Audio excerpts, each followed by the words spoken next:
Bonjour et bienvenue sur prof.fr. Dans cette vidéo, on va parler du protocole ICMP et plus particulièrement de la commande ping. ICMP, c'est l'abréviation de Internet Control Message Protocol. Donc, comme son nom l'indique, c'est un protocole qui envoie des messages de contrôle pour contrôler l'Internet, c'est-à-dire le TCP/IP.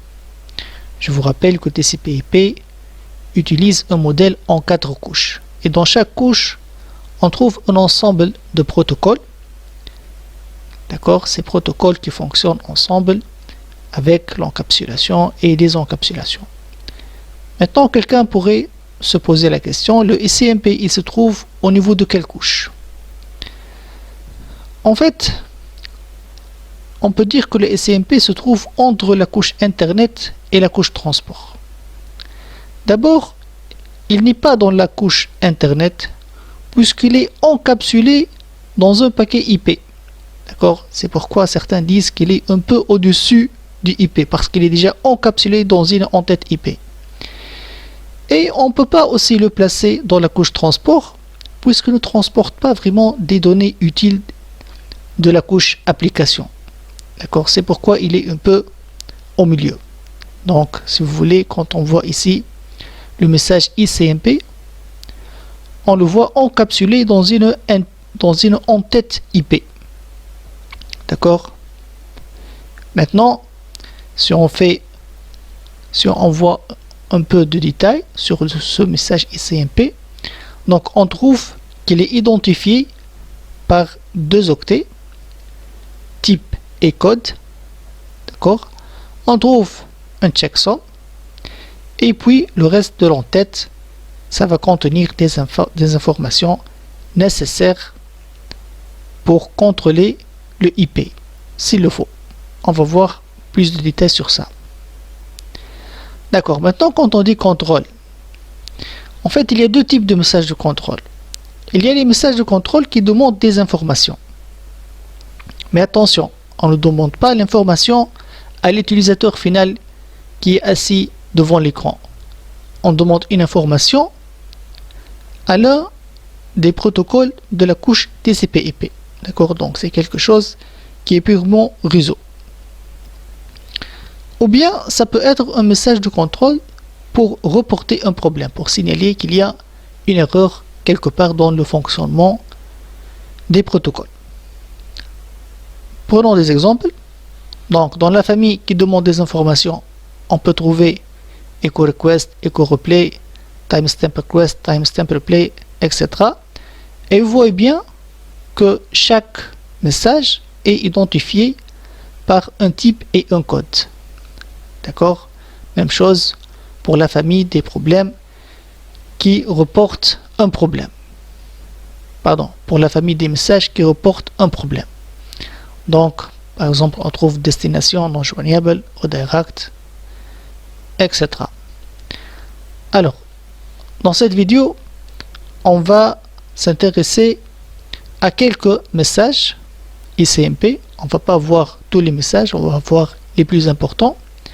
Et dans cette vidéo, on va parler essentiellement de l'echo request et echo reply, qui sont 2 messages de la famille qui demandent une information. Echo request et echo reply, donc ce sont 2 messages ICMP différents, d'accord, ils ont code et type différents, qui fonctionnent ensemble. Il s'agit d'envoyer un paquet IP à une machine et de demander à cette machine de retourner le même paquet. Donc on a 2 machines, il se peut qu'ils soient sur le même réseau ou bien séparés par un réseau WAN, d'accord, et on va envoyer un premier message de type ICMP echo request. Alors à la réception de ce message, la machine destination, elle va lire le message. Il s'agit de echo request. Ça veut dire quoi? C'est-à-dire il faut retourner le même paquet avec les mêmes données à la machine source par un message ICMP de type echo reply. D'accord? Donc ça c'est la demande et ça c'est la réponse. Echo request, echo reply. Et pourquoi ça? En fait, ça va nous permettre de tester le routage entre dans les deux sens, entre les deux machines. Est-ce que les routeurs qui sont au milieu savent comment router et acheminer le paquet en aller et en retour? Et est-ce que cette machine est bien connectée au réseau et prête à recevoir des données TCP/IP?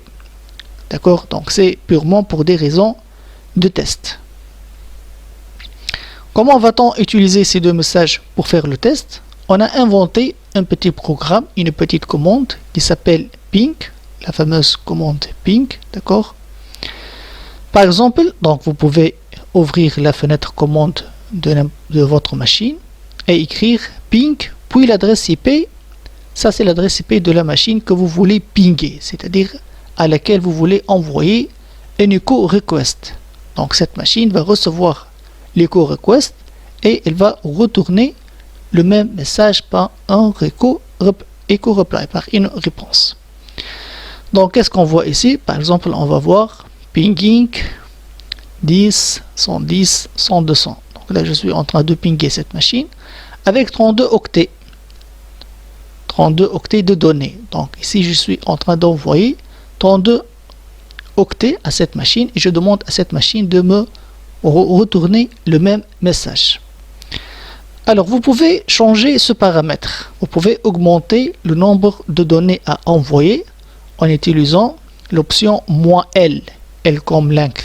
Par exemple, ici, j'envoie le ping avec des données de taille 1000 octets. Pourquoi ça? Par exemple, pour simuler un vrai trafic, un trafic qui est lourd sur le réseau LAN ou bien sur le réseau WAN. Donc, une fois que j'ai envoyé mon ping, donc la machine destination a retourné la réponse. Vous voyez bien ici reply comme réponse. Donc là, j'ai la réponse de la machine que j'ai pingée, qui est 100.200. Elle a renvoyé les 32 octets exactement que j'ai envoyé. D'accord? Avec un temps inférieur à 1 milliseconde. Donc là, ça va vous donner une idée sur le temps entre l'echo request et l'echo reply. Bien sûr, si on était dans le cas d'une connexion WAN, donc ce temps sera plus important. Il sera par exemple 10 millisecondes, 50 millisecondes, d'accord, 120 millisecondes, quelque chose comme ça. Mais là, puisque je suis en train de pinguer une machine qui est locale, donc vous voyez bien que le temps est tellement petit qu'il est inférieur à 1 milliseconde. Par défaut, on attend 4 secondes. Donc j'envoie le echo request et j'attends pendant 4 secondes pour la réception de l'echo reply. Si je ne reçois pas le echo reply pendant ces 4 secondes, donc la machine déclare que le paquet a été perdu. Alors pourquoi perdu? Il se peut que la machine que je suis en train de pinguer n'est pas connectée au réseau. Il se peut qu'il y ait un problème de routage dans le réseau LAN ou bien dans le réseau WAN, d'accord? Mais ça n'empêche qu'on peut augmenter. Parce qu'il se peut aussi que j'ai envoyé des données très importantes de telle façon à ce qu'il me faut plus que 4 secondes pour l'envoi et la réception du message. Par exemple ici, si j'ai envoyé des données avec une longueur qui est par exemple 5000 octets, donc il se peut qu'il me faut plus que 4 secondes pour recevoir, pour envoyer et recevoir le message de test, l'echo request et l'echo reply. C'est pourquoi je peux aussi changer ce timeout en utilisant l'option "-w5000". Ici par exemple 5000 millisecondes, c'est-à-dire 5 secondes. Donc au lieu d'attendre pendant 4 secondes, qui est le temps par défaut, j'attends pendant 5 secondes. D'accord. Donc vous voyez bien ici que la machine envoie 4 fois le echo reply parce qu'elle a reçu 4 fois le echo, elle envoie 4 fois le echo request parce qu'ici on voit qu'elle a reçu 4 fois un echo reply. D'accord? Donc on a reçu 4 réponses, c'est-à-dire qu'on a envoyé 4 demandes. Mais vous pouvez changer ça. Donc vous voyez bien ici, envoyé 4 et reçu 4. Donc il n'y a pas de perte. D'accord? Pas de perte. C'est 0% la perte. Mais on peut changer ce nombre de echo request qu'on a envoyé par l'option -n. Par exemple ici 6. Donc au lieu d'envoyer 4 messages ping, donc là j'envoie 6 fois le echo request. Donc normalement je dois recevoir 6 fois le echo reply. Aussi je peux utiliser l'option -t pour que le ping soit contenu. Donc ça va envoyer des pings d'une façon continue jusqu'à ce que vous fermez la fenêtre. D'accord? Et on voit ici un paramètre TTL égale 128. C'est quoi ce TTL? On va voir ça dans quelques secondes. Donc faisons un petit zoom sur un paquet de type ping. Donc j'ai capturé un ping avec Wireshark. D'accord? Qu'est-ce qu'on voit donc? Alors on voit bien qu'il est encapsulé dans une entête IP. Ça c'est l'entête IP. D'accord? On voit bien ça c'est l'entête IP. Et lui il est encapsulé dans l'entête IP. Alors qu'est-ce qu'on voit dans l'entête IP? On voit bien ici le protocole VO1. Protocole, ça c'est un champ de l'entête IP. Ça veut dire quoi protocole? Ça veut dire quel genre de protocole est transporté par le IP. Le IP peut transporter le TCP, il peut transporter le UDP. Ici, il est en train de transporter le ICMP, identifié par la valeur 1. D'accord? L'adresse source, ça c'est la machine qui va initier le ping. Elle veut pinguer cette machine. 172.24.150.120. D'accord?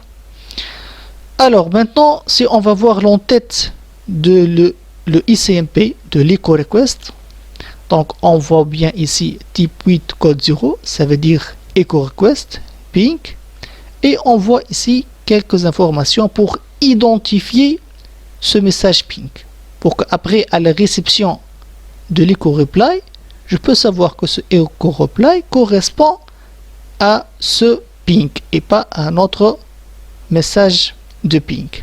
D'accord?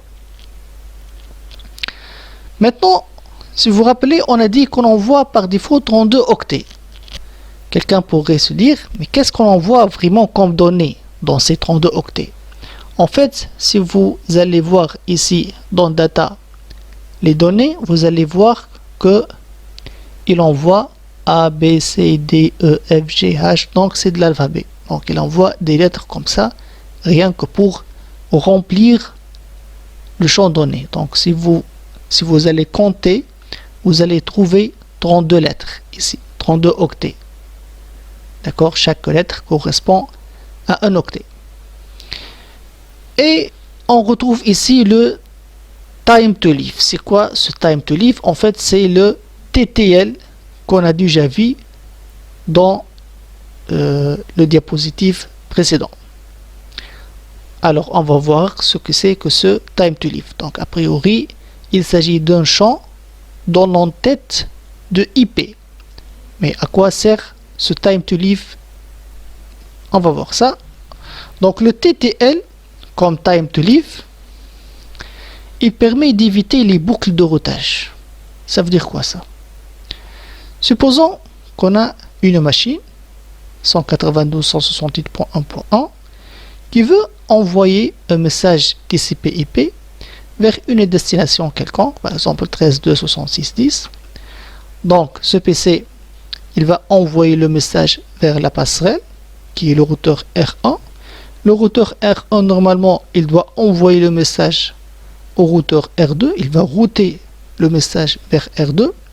Et supposons que malheureusement, il y a un problème, une erreur de configuration dans le routeur R2, de telle façon qu'il, au lieu de passer le paquet vers le routeur suivant, il va retourner le paquet vers R1. Donc, qu'est-ce qui se passe dans ce cas? R1 envoie vers R2, R2 vers R1, ainsi de suite. On aura quoi? Une boucle de routage. Et imaginez que cette machine envoie beaucoup de messages comme ça. Donc on va vraiment occuper le réseau par un trafic non utile qui va tourner comme ça. D'accord? Donc on appelle ça une boucle de routage. Pour éviter ce genre de problème, donc cette machine va insérer une valeur dans l'entête du paquet IP, plus précisément dans le champ TTL. D'accord? Cette valeur, la valeur exactement du TTL, en fait, elle n'est pas standard. Donc, elle dépend du système d'exploitation. Par exemple, dans Windows NT, elle vaut 128. Par contre, pour Solaris, elle vaut 255. Aussi pour les routeurs Cisco, elle vaut 255. Le TTL vaut 255. Maintenant, on est dans le cas de Windows, donc elle vaut 128. Donc, elle va insérer la valeur 128 dans le champ TTL, et puis chaque routeur qui reçoit le paquet et quand il va le router, il va décrémenter ce champ, d'accord, jusqu'à, si jamais ce champ devient 0, c'est-à-dire après 128, hop, si jamais le champ vaut 0, le paquet sera ignoré. Ainsi, donc le paquet sera routé maximum 128 fois.